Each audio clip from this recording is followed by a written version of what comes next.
Thank you everybody. আশা করি তোমরা প্রত্যেকেই ভালো আছো। প্রত্যেকে ভালো আছো তো? আচ্ছা, আমি বিগত দিনে তোমাদের রিজয়নিংয়ের পার্ট 1টা করেছিলাম। আজকে রিজয়নিং আমি পার্ট 2 করবো। আশা করি বিগত ক্লাসটা তোমাদের খুব ভালো লেগেছে।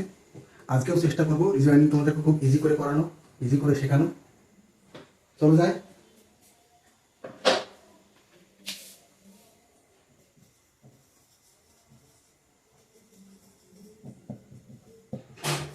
Reasoning tricks,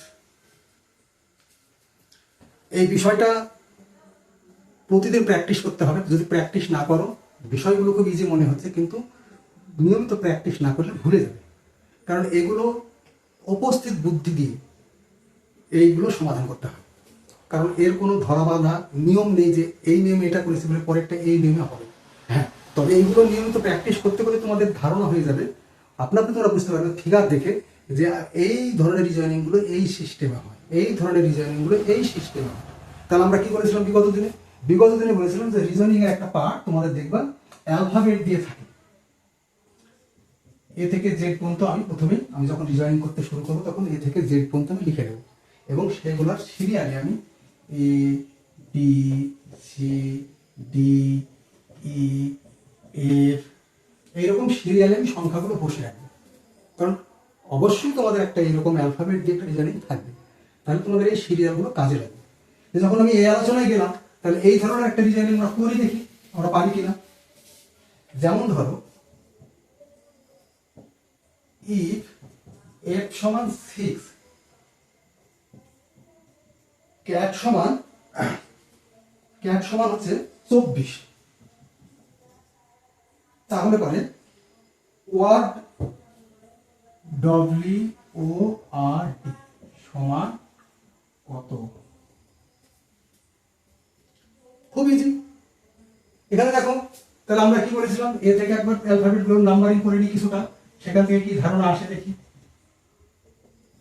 A B C D E F G H I J K L M N O P Q R. তাহলে 1 2 3 4 5 6 7 8 9 10 11 12 13 14 15 16 17 18। আমি মোটামুটি ধরো এই কটায়, যেহেতু এখানে আর পর্যন্ত আছে না, আর পর্যন্তই দেখি, একবার দেখে নিলাম এখান থেকে কি সমাধান আসে। তাহলে এফ এর নম্বর কত? এখানে এফ এর সিরিয়ালটা কত? 6। তাহলে এফ সমান 6 আমাকে বলেছে, এখানে দেওয়া আছে। তারপরে সি এ টি, তাই তো? তাহলে সি এ টি সমান যদি এখানে 24 হয়, তাহলে সি এর মান কত আছে? সি এর মান হচ্ছে 3। তারপরে এর মান কত হচ্ছে 1। টি এর মান কত? পি কিউ আর এস টি, তাহলে 19 20। তাহলে এটা 20, তাহলে এটা সমান যদি 24 হয়, তাহলে নিশ্চয়ই এগুলো যোগ করেছে। তাহলে 3 যোগ 1 যোগ 20 সমান কত? 24। তাহলে এটাও এই নিয়মে হবে। তাহলে ওয়ার্ড সমান, তাহলে আমরা কি লিখবো? ডব্লিউ এর মান কত? এখানে ডব্লিউ এর মান বসিয়েছি, বসাই এখানে, তাহলে ডব্লিউ কত দরকার? S T U V W. তাহলে 21 22 23। বুঝা গেল? তাহলে এটা যদি 23 হয়, প্লাস ও এর মান কত আছে? 15, আর এর মান কত আছে? 18, ডি এর মান কত আছে? 4। তাহলে সবগুলোকে যোগ করো। তাহলে সবগুলো যোগ করলে কত হবে? 18 আর 4 22, 22 আর 15 কত হয়? 37, 37 আর 23, তাহলে 0 7। এটা সমান হলো কত? 7। আর একবার মিলিয়ে নাও, ডব্লিউ এর মান কত? 23, ও এর মান কত? 15, আর এর মান কত? 18, আর ডি এর মান 4। তাহলে 18 আর 4 22, 22 আর 15 তে 37, 37 আর 23 7। তাহলে এখানে আমরা ওয়ার্ড সমান কত লিখবো? তাহলে 60 লিখবো। খুব ইজি। বুঝা গেল? তাহলে চলো যাই।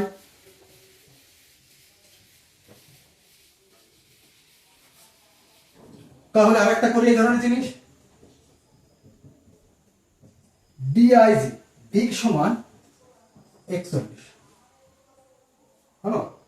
জি ও এ টি, গোট সমান কত? 55।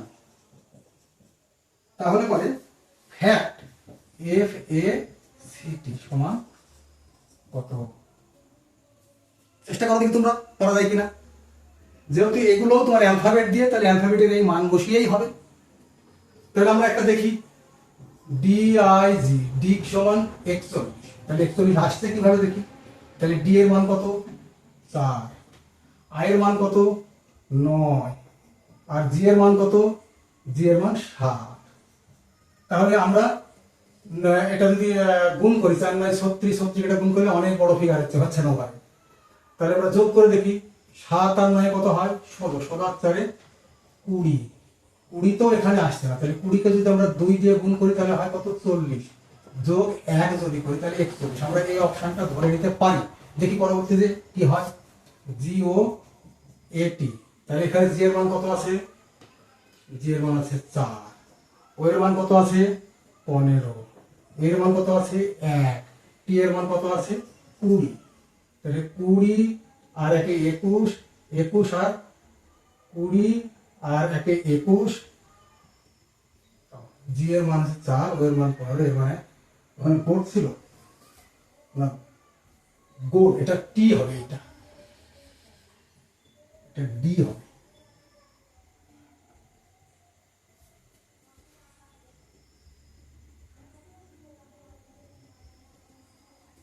আচ্ছা, এটা যদি টি ধরি তাহলে কত হলো? জি এর মান হচ্ছে 4, ও এর মান হচ্ছে 15, এর মান 1, টি এর মান হচ্ছে 20। তাহলে যোগ করি 20 আর 1 21, 21 আর 15 কত? 36, 36 আর 4 40। তাহলে 40 কে আমরা কি করব? এখানে কি করেছি? 2 দিয়ে গুণ যোগ 1, তাহলে সমান সমান হলো 81। তাহলে এটা ছিল টি, এইখানে অপশনটা ভুল, এখানে 81 হবে। তাহলে ফ্যাক্ট সমান কত হবে? তাহলে আমরা দেখি এবার ফ্যাক্ট সমান কত হয়। এফ এ সি টি, তাহলে এফ এর মান কত আছে? এফ এর মান হচ্ছে 6, এ এর মান হচ্ছে 1, সি এর মান হচ্ছে 3, টি এর মান হচ্ছে 20। তাহলে যোগ করো 20 আর 3 23, আর 24, 24 আর 6 30। তাহলে 30 কে 2 দিয়ে গুণ করে যোগ 1 সমান 61। তাহলে এটার মান হবে 61। বোঝা গেল? খুবই সহজ জিনিস। তাহলে এই ধরনের রিজনিং গুলো আমরা এইভাবে অ্যালফাবেটিক এ থেকে জেড পর্যন্ত নম্বরিং করে নেব, সেখান থেকে আমরা যোগ বা বিয়োগ বা প্লাস করে আমরা করব। আশা করি খুব ভালো লাগছে তোমাদের ক্লাস। চলো যাই পরে রেখে। যেমন ধরো এইরকম একটা আছে,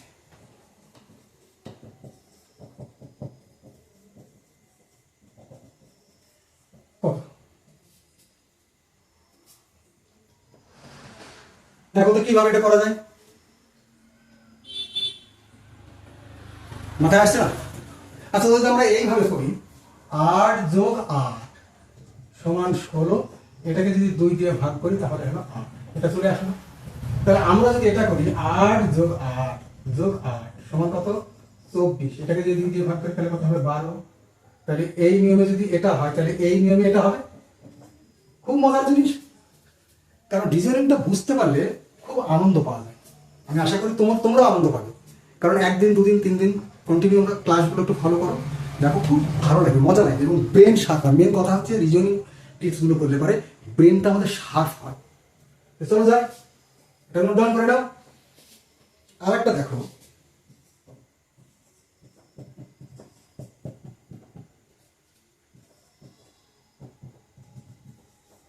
কত? একটু চেষ্টা করো তো, পারো কিনা এটা? পারা যাবে? মুখে কথা বলো, পারা যাবে?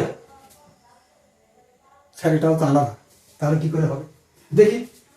আচ্ছা, আমরা যদি এইরকম ভাবে করি, এই যে 21 সংখ্যাটা আছে, 2 এর স্কোয়ার প্লাস 1, 2 এর স্কোয়ার করলে কত হয়? 4 হয়, 4 যোগ 1 সমান 5। এই সিস্টেমে হতে পারে। তাহলে আমরা এটা দেখি, এখানে 2 এর স্কোয়ার, এইভাবে আমাদের এসছে এটা, তাহলে এটা ছিল আমাদের, এখানে কত ছিল? 22, তাই তো? তাহলে 2 এর স্কোয়ার কত? 2 এর স্কোয়ার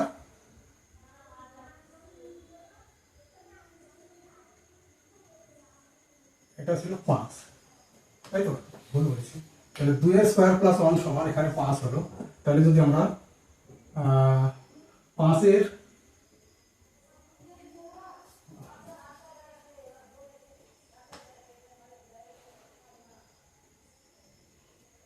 তাহলে এটা যদি এইভাবে হয় 2 এর স্কয়ার প্লাস 1 সমান 4 যোগ 1 5 যদি হয়, তাহলে এটা 2 এর স্কয়ার প্লাস 2 সমান কত হলো? 2 দুগুণে 4 যোগ 2। তাহলে 6টা ইজিলি হয়ে গেল, কোনো টেনশন নাই। কঠিন মনে হচ্ছে নাকি? কোনো কঠিন নেই, নোট ডাউন করে এগো।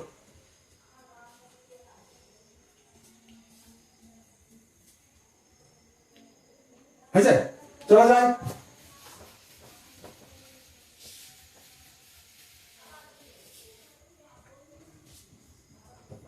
চার ইজ টু 12, এখানে 5 is to dot dot dot. কত? এইটা কিভাবে করবো দেখো, চেষ্টা করো, একটু একটু ব্রেন খাটা। তোমরা বিগত ক্লাস করো, দেখো নি ভালো করে। দেখো আমরা যদি এইভাবে করি, 4 এর স্কয়ার সমান সমান কত? 16 মাইনাস 4 সমান সমান 12 যদি হয়, তাহলে আমরা এই অপশনটা অ্যাপ্লাই করে দেখি তো।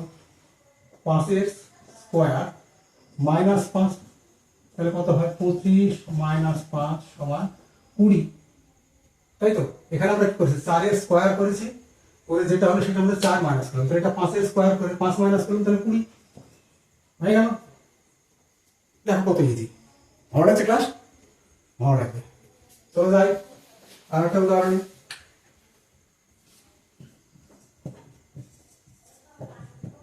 12 is to 36, 14 is to dot dot dot.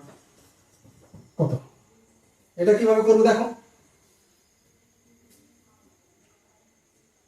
একটু বুদ্ধি খাটাও, হয়ে যাবে, খুব ইজিলি হয়ে যাবে। কারণ এর মতো মজার সাবজেক্ট, মজার ম্যাথ আর নেই। সবসময় মাথায় রাখবে, রিজনিং টিপস গুলো করলে সবসময় ব্রেন শার্প হয়। তোমাদের ব্রেন শার্পের জন্য এই ক্লাসটা নিয়মিত করবে এবং মাঝে মাঝে যেগুলো নোট ডাউন করছো সেগুলো তোমরা খাতায় প্র্যাকটিস করবে। দেখো আমরা যদি এটা এইভাবে করি, দেখো হয় কিনা। এই যে 12 সংখ্যাটা আছে, এটাকে আমরা 1 যোগ 2 সমান কত হলো? 3। এই 3কে যদি আমরা 12 দিয়ে গুণ করি তাহলে এটা চলে আসলো। তাহলে অনুরূপ ভাবে যদি আমরা এটা করি, 1 যোগ 4 সমান সমান কত হলো? 5। তাহলে 5কে যদি আমরা 14 দিয়ে গুণ করি কত হয়? 5 14 70। ইজিলি হয়ে গেল। কঠিন নাকি? কিচ্ছু কঠিন না। ভালো আছে? চলো যাই। চলো আর একটা উদাহরণ দেয়।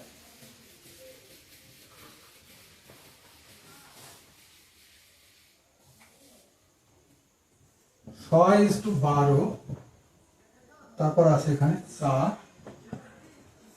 কত? দেখো তো এটা কিভাবে করা যায়। সব থেকে ইন্টারেস্টিং বিষয়, মজার বিষয় হচ্ছে এর ধারাবাহিক কোনো নিয়ম নেই। তাহলে এর ধারাবাহিক যেহেতু নিয়ম নেই, সেই জন্য রিজনিং এ ভালো ফল করতে গেলে পারে প্র্যাকটিস মাস্ট। প্রতিদিন নিয়মিত প্র্যাকটিস করতে হবে। কারণ দেখো আমি যেগুলো করছি প্রত্যেকটাই কিন্তু একটু না একটু আলাদা, একটু না একটু আলাদা। এইগুলো যখন তুমি একাধিক সময় করবে, করতে করতে করতে করতে তোমার ব্রেনের মধ্যে এমন একটা ধারণা সৃষ্টি হয়ে যাবে যে এটা এইভাবে করতে হবে না এইভাবে করতে হবে, তখন তোমার মাথার মধ্যে সেই সমস্ত ধারণাগুলো চলে আসবে। তখন তুমি ফিগারগুলো দেখেই বলে দিবে এটা এই নিয়মে না এই নিয়মে করতে হবে। সেখানে একবার বা দুবার ট্রাই করলে হয়ে যাবে।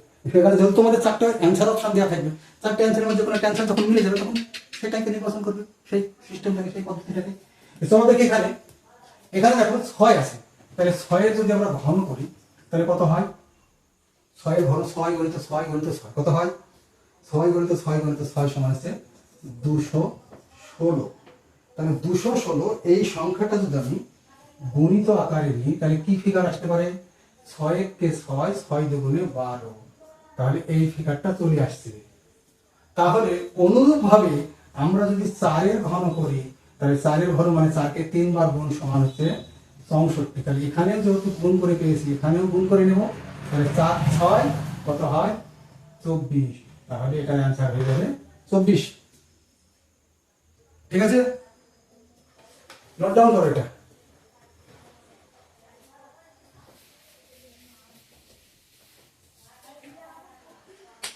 হয়েছে? আচ্ছা চলো আমরা আরেকটা দেখি।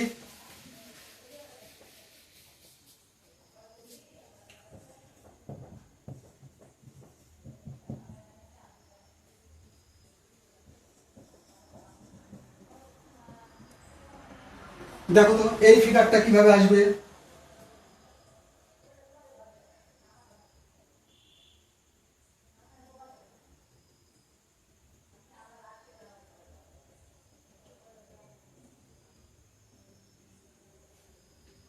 চেষ্টা করো একটু তোমরা।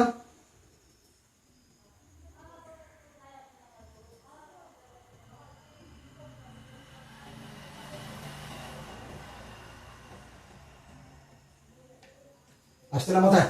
দেখো এখানে 24 সংখ্যাটা আছে, তাহলে আমি 24 সংখ্যাটার মধ্যে এই 4 - 2 করলাম, থাকলো কত? 2। তাহলে এই 2কে এইটা দিয়ে যদি গুণ করি তাহলে হয় এটা। হলো 24 সংখ্যাটা বড় সংখ্যাটার মধ্যে ছোট সংখ্যাটা মাইনাস করলাম, যেটা পেলাম সেটাকে ওই সংখ্যা দিয়ে গুণ করলাম, দ্বিতীয় অপশনটা পেয়ে গেলাম। তাহলে এই ক্ষেত্রে আমি যদি করি তাহলে 8-এর মধ্যে 2 মাইনাস করলাম, থাকলো কত? 6। 6 সংখ্যাটাকে ওই সংখ্যা দিয়ে যদি গুণ করি তাহলে কত হয়? 6 × 8 = 48, 8 6 × 2 = 12, 12 × 4 = 16, 168 তেলাফতি হয়ে গেল। কঠিন? কিচ্ছু কঠিন না, শুধু তোমরা শুধু টেনশন করছো যে আমরা পরীক্ষায় হয়তো রিজনিং গুলো করে আসতে পারবো না। তোমরা আশা করছি আমার এই ক্লাসগুলো যদি তোমরা পরপর কটা ক্লাস ফলো করো, আমি কথা দিচ্ছি 20 মার্কের যে রিজনিং টিক্স তোমাদের থাকবে প্রত্যেকে 20 মার্ক করে পাবে, এটা মাথায় রাখবে। ঠিক আছে, তাহলে আজকে আমি আর বেশি সময় নেব না, কারণ এই রিজনিং গুলো একাধিক করলে পরে ব্রেনের মধ্যে এত তোমাদের ভিড় জমে যাবে, তখন ব্রেন আর নিতে পারবে না, তখন মনে হবে যে এই ক্লাসটা তখন তোমাদের কাছে ইন্টারেস্টেড আর থাকবে না, তখন তোমাদের আরেক ক্লাসটা করবো না, ভালো লাগছে না। সেই জন্য আমি ছোট্ট ছোট্ট করে ক্লাসগুলো করবো, যেগুলো যাতে তোমরা এগুলো সহজে রপ্ত করতে পারো। ঠিক আছে, তাহলে আমি পরবর্তী রিজনিং এর পার্ট 3 এরপরে আমরা আসবো। আশা করি তোমরা ভালো থাকবে। যেগুলো খাতায় নোট ডাউন করলে সেগুলো তোমরা প্র্যাকটিস করবে নিয়মিত। ঠিক আছে, তোমরা ভালো থেকো। যদি তোমাদের কোনো জিজ্ঞাসা থাকে তাহলে আমাকে কমেন্ট করে জানাবে, এবং আমাকে সাবস্ক্রাইব করে আরও বেশি উৎসাহিত করো, তোমাদের জন্য যেন আমি আরও বেশি বেশি সময় দিতে পারি, এবং তোমরা যেন আমার ক্লাসগুলো ফলো করে আগাম এক্সাম, যে সমস্ত কম্পিটিটিভ এক্সাম আছে, সেক্ষেত্রে তোমরা বেশি বেশি সফল হও। তোমরা সফল হলে আমি আমার এই পরিশ্রম ধন্য হবে। Thank you. ঠিক আছে।